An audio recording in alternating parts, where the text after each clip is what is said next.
И здравейте хора, аз съм Фурин и днес ще снимаме. Да, спомняте си от миналия епизод, тези двете, че най-много заболяха. Не знам още какво да правя с тях, но мисля да направя нещо. Чакайте. Нещото е лед и сол, но ще проверя дали имаме лед. Някой друг епизод този път няма да мога за жалост да го направя, но следващия път ще успея да го направя. Пробвал съм го, болезнено е, да. Това е от сол, но съм съправил. Какво се слагаш? Първо солта и отгоре леда или как? Ако можете, пишете долу в коментарите. Дайте лайк за клипа и да, сега ще се удрям с това. Обаче този път на другата ръка, защото тази ми е посинена. Мисля, че трябва да се вижда. Малко поне от синьото.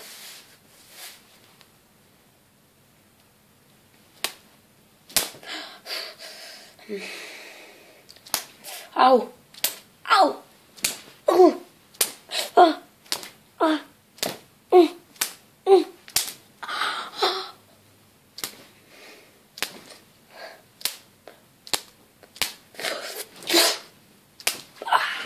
Сякаш запалка ми правят на гъса. Това е болезнено. И то много. Не знам дали се вижда нещо, но каквото се вижда.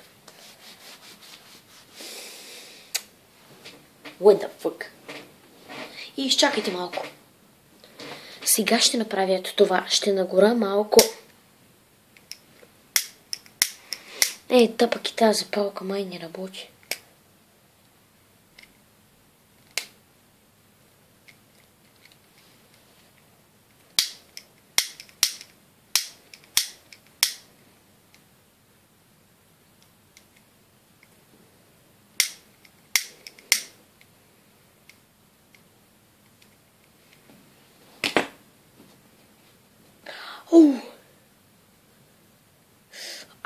Това много пари.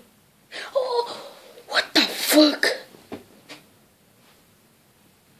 Ще ви попаря, Вижте, ако не ми вярвате, бе.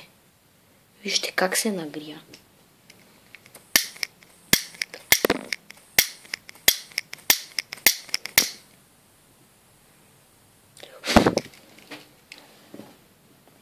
И това ще е всичко от този клип. Чао!